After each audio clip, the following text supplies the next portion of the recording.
noticed that on the passenger side, there was a bar on the dashboard, Brother Tom. And I said, what in the world have they got this up here for? And they said, let me introduce you to the Oh Jesus bar. I let that sink in for just a minute, and wasn't too long. I was glad it was there. But I got to thinking about that in a different light. Of course, I understand their point there, but I got to thinking about life. Things that we go through. Things that happen to us. And my mind went back to the very first tragic thing that happened to me. Of course, I won't be lengthy here, but my dad got sick. It was right about the time in a teenage boy's life where he needs his dad real bad, you know, and deer hunting and fishing and all kinds of stuff that you know that country men and their sons do. Of course, we went to church. Dad was a preacher.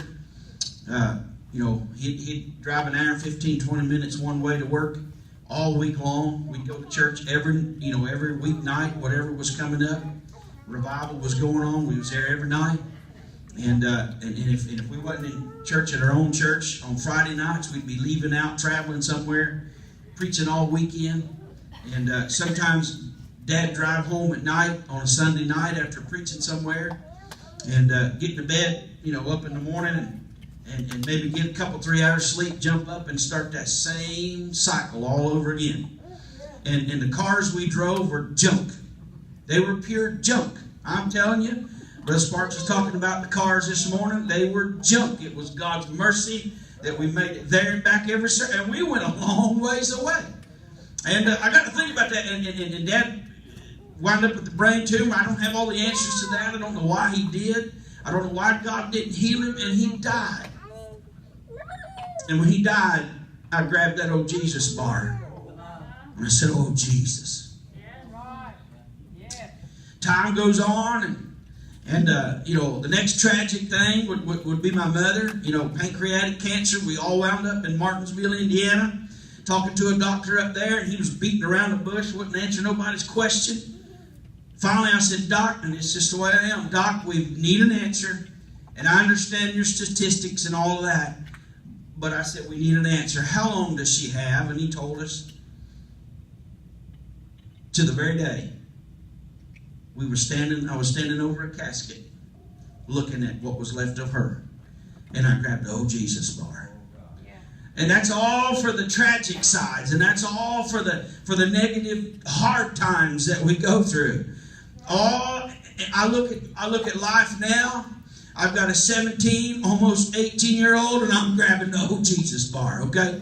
I've got a 2-year-old that's getting ready to be 3 in October, and I'm still grabbing the Oh Jesus bar. Come on here. Oh, yeah. And I get to thinking about the trouble that our world is in, and I get to grabbing the Oh Jesus bar. Come on now. I get to get in a hold. That's the only thing, Brother Harold, that I can get a hold of, that I can hang on to, that'll pull me through to the other side. Amen. And you know, and you don't have to just grab that or say that when things are dark and tragic. Tonight in this service, we can grab a hold of that and say, oh, Jesus. It was blind Bartimaeus right there beside the road. He just heard the commotion and understood that Jesus was coming through. No doubt in his mind, Brother Tommy was thinking, you know, I know that name. I know, I've heard what he's done. Why, just a few weeks ago, there was a man that I'd heard about called Legion. And I never would drift out that way because Legion was a bad man. And oh, Jesus went by where he was, and he walked away from there clothed and in his right mind. I heard about the man that had the withered hand, and Jesus spoke the word, and he was fine, he was healed. I heard about this, and oh, he said, Jesus, thou son of David, would you have mercy on me? The crowd around him said, hush now, just hush a little while. He ain't worried about you. And there he was in all of his beggar's clothes, but he said that much more the louder, Jesus, thou son of David, have mercy on me. Jesus stopped by where he was and healed him said, I believe tonight that we try. I said, just try and say, oh, Jesus.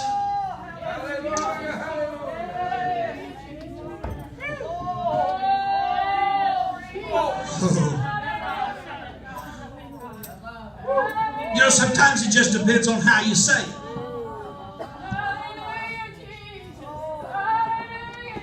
Some people say it in a bi language. It means nothing. It's just two words.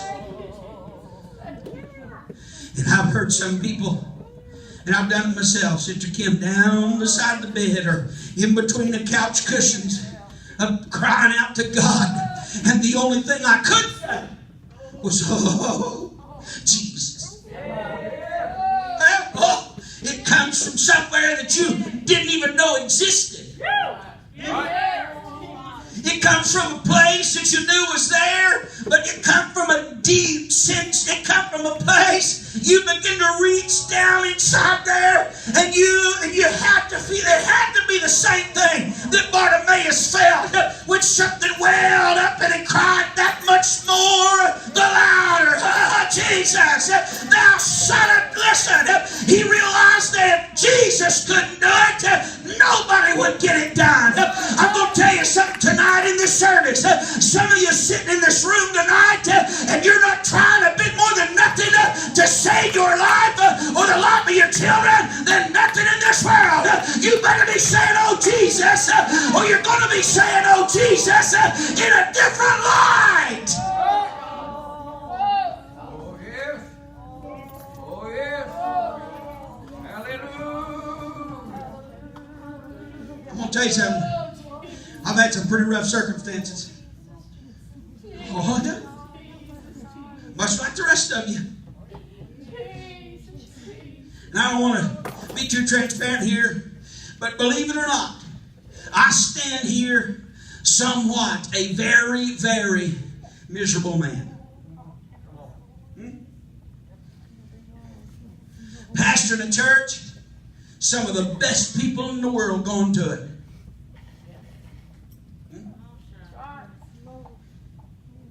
Well, now. And for what it's worth, don't take this, don't read into it, don't add to or take away. Me and Michelle was talking about it the other day. I said, I admit and I see it. Hindsight's 20/20. I understand it. It's too late to change it now. But I got busy. I got scared. I got worried about the finances. I put myself in a position to work every single day. My church failed. I told you don't read into it. I'm just telling you how I feel. My church failed. Oh, sure. A little time went by. We wound up with a truck and a trailer. Hit the road. And amount to nothing. And a part of that was probably because it might not should have been there. The other part was the whole world of evangelism has changed. Hello. But nearly every single day that I draw a breath, I think about what could have been if I'd have grabbed a hold of that old Jesus bar and said, oh, Jesus. You're not with me here. This ain't making a bit of sense to you. I think what would have happened, Brother Raymond, if I'd have got down on my face and wrapped my arms around it and said, oh, Jesus. Come on now. You can't allow your circumstances that surrounding you right now. You can't allow the mistakes you've made in the past to dictate what you do or how you live for God. Some of you could still be a blessing tonight if you get up and act like you're alive and try a little bit.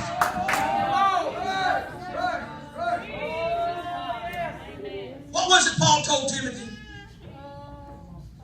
He said, I know what's in there.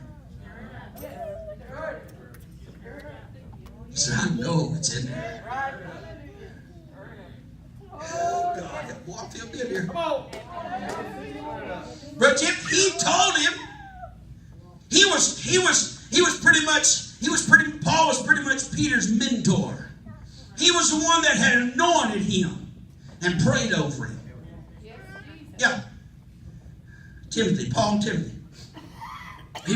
He's the one done that. He's the one he saw it in. He said it was in your mother. And it was in your grandmother. He said, boy, I know it's there. It's in your lineage. It's in your blood, boy. There's something. Do you realize if I really didn't love God and love what I was doing and love what He's done for me, I'd have gave up a long time ago. But somebody said, I know it's in there, but you gotta start it up.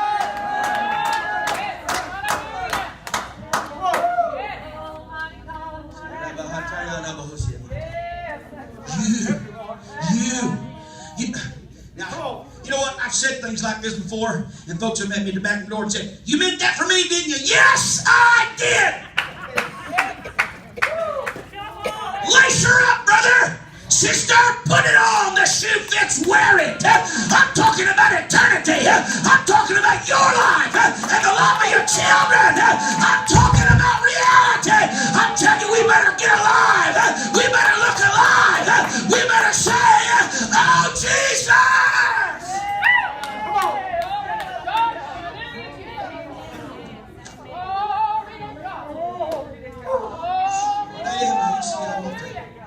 Oh.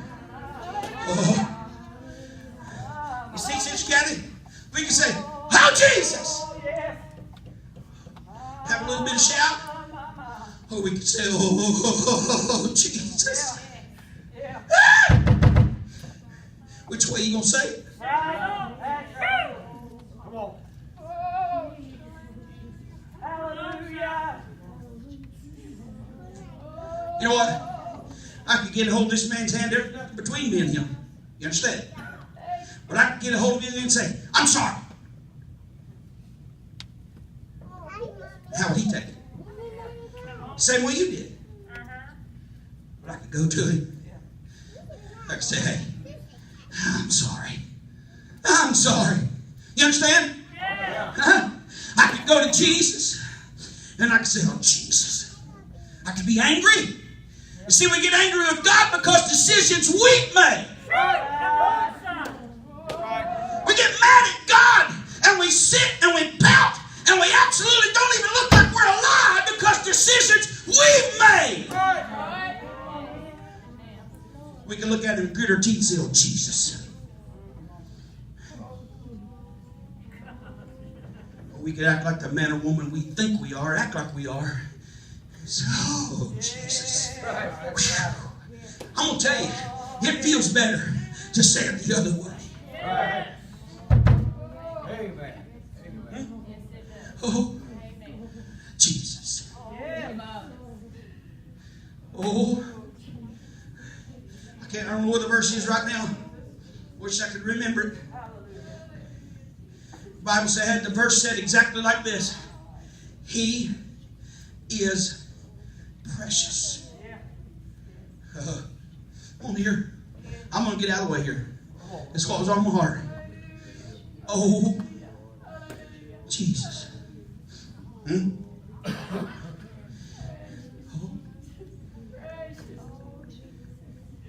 You see, when I ask about that bar, I think that person done it to me on purpose so that I would have a very one-on-one intimate feeling with that bar in that vehicle. It was a rough ride. I remember one time riding with my papa. I hadn't rode with him in years. I jumped in a vehicle with him and wouldn't be him drive. He wouldn't let me drive. He drove and I was wishing that it had one in it. Huh? Come on.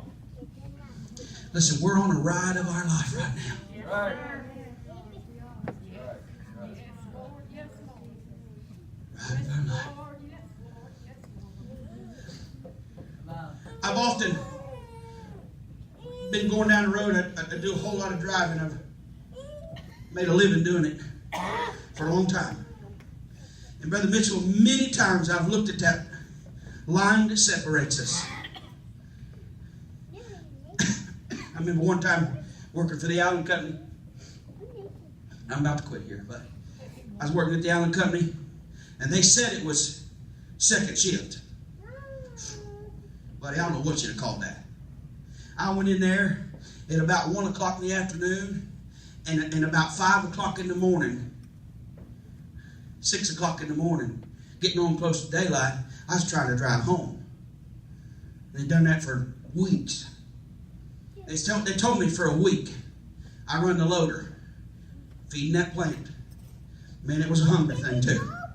And I remember, Brother Mitchell, I was so tired that I would run for 2 hours solid, hard as I could mash that pedal in that thing, as fast as I could work them levers and keep them bins full. And for 2 hours solid, I run as hard as I could, and finally got a little bit of a bump on each bin, Brother Jim. You know what I'm talking about. And I said, boys, I've got about 2 minutes that I can sit here. And then I've got 2 hours of hard running. And I promise you, those loaders have got a free fall button. You can hit the lever. You hit the old ones did. Now it's all joystick. But you hit that lever, and that bucket would hit the ground. I was so tired that I hit that free fall. And before that, I didn't even hear that bucket hit the ground. I'd been asleep. I would sleep. I was gone out. Finally come to myself, and the bins were just about empty, and I never did get them caught all the way up. And I was driving home, and I was so sleepy and dangerous myself. Brother Brad, I looked over at that line separating me and that other traffic, and I said, there sure ain't much to save me from them or them from me. Come on, God. Come on. I'm going to tell you something. That is just exactly, like it or not, where we are right now. There's not much room that separates us from hell or hell from us. Except, Brother Tom, oh Jesus. Right. Oh Jesus. Woo! There was a time, as the old timer said, my mother was rung up. Now, she made a lot of mistakes. She did. Sister Kim, there was a time when she was rung up. And we was coming over the hill from visiting my papa and mama. They lived up in Jackson County, coming down 421 there. And you know how it is. If you've been through there, you don't fall asleep on that road. Mama wasn't sleepy. Mama got me sleepy. And I was in the back seat, and I never have been a back seat lover. Never did like to sit in the back seat, ever, even when I was a kid. I always, before the seatbelt laws, over the back seat, hanging over the back seat, trying to see what was going on. I remember sitting right behind Mama. Somehow Jaleesa wound up in the front seat, wouldn't budge, and so I wound up in. Mama went going over that hill, and Brother Jim, the Holy Ghost hit her right about the top. And listen, she was feeling it, but I wasn't. She said, "Ah, Jesus!" And she turned loose of that steering wheel. And I'm going to tell you, I was saying it, but not like she was. You understand? The Holy Ghost hit her. She began to speak in a heavenly language. And I'm telling you, that car went right around the curves. Come on here, with nobody touching the steering wheel, Brother Al. I'm telling you what, she was being moved on. And when we got to the straight spot, she wound up getting a hold of the wheel again. You can say it, and it make a difference. And how you say it makes a difference.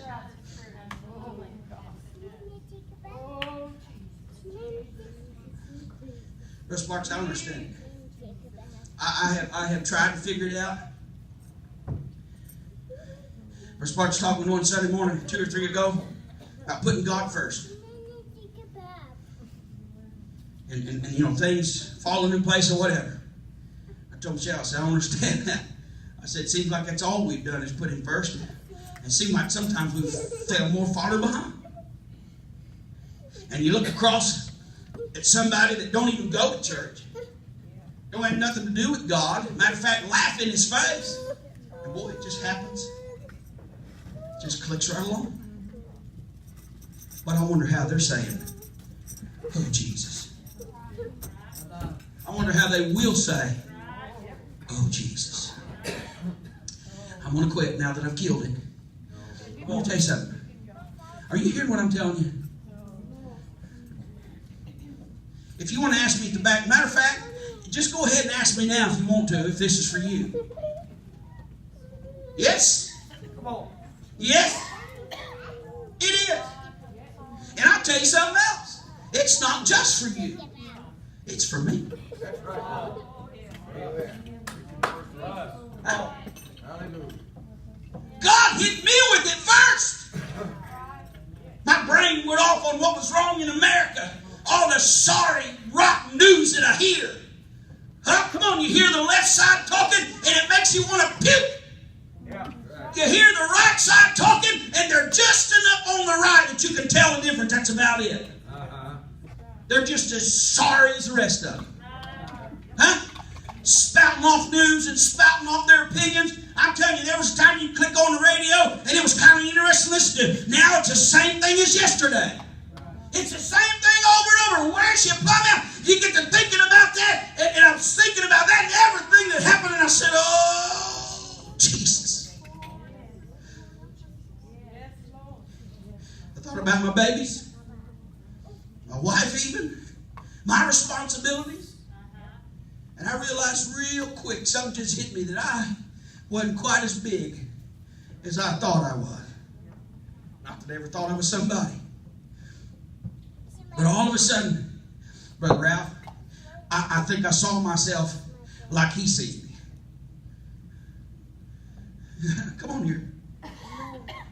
Oh, Jesus. How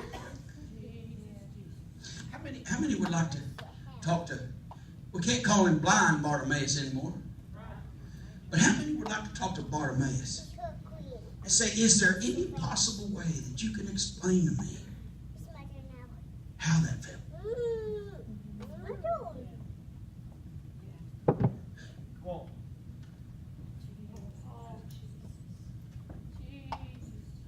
I'm pretty sure it wouldn't be some elaborate explanation except he'd say, I cried Jesus. What the Bible say? This poor man cried.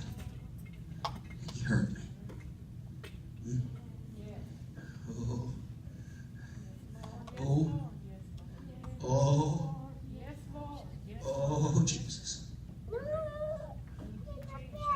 Oh. I'll say this quick. My papa always, I get down beside him to pray when I stay all night with him when I was just a boy. And just a boy, you know, of course, you pray the best you can as a kid. But I always like to get close enough where I can hear him. And I'd get down beside him and he'd say, and it's just something the way he said it, Sister Kim, he'd say, breathe on me, oh God.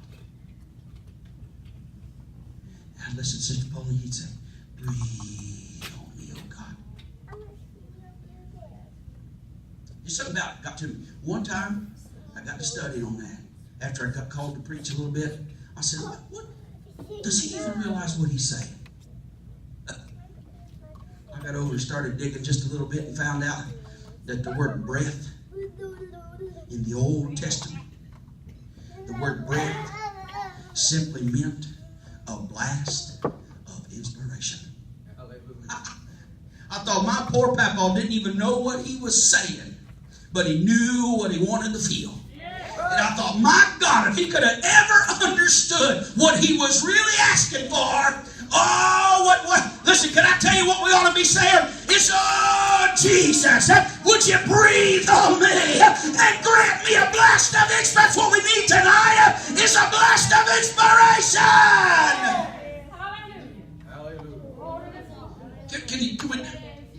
Can we do something tonight? I'm going to quit. Can we do one thing here? Now, I have bad days too. Sometimes you feel like it. Sometimes you don't understand that. To be honest with you, I really didn't feel like it tonight, but it's rolling over in my mind, my heart here. You may not feel like doing what I'm about to ask you to do.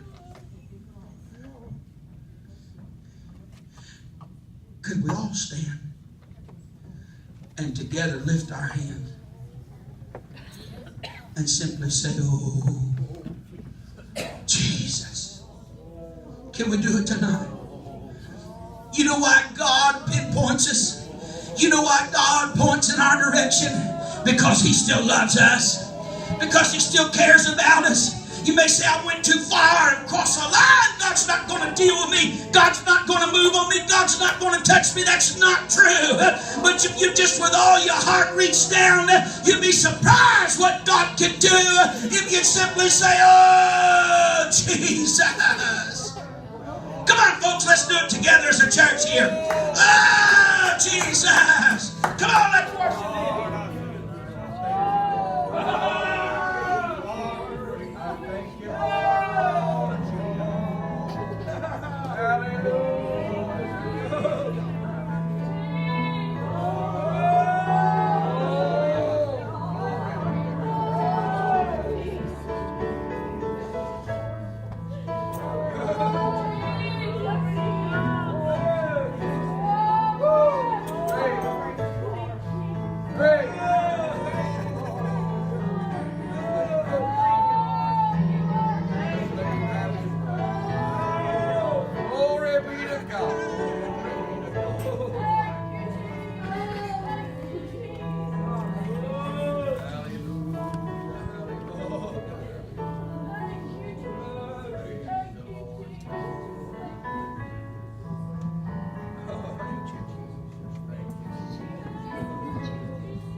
Praise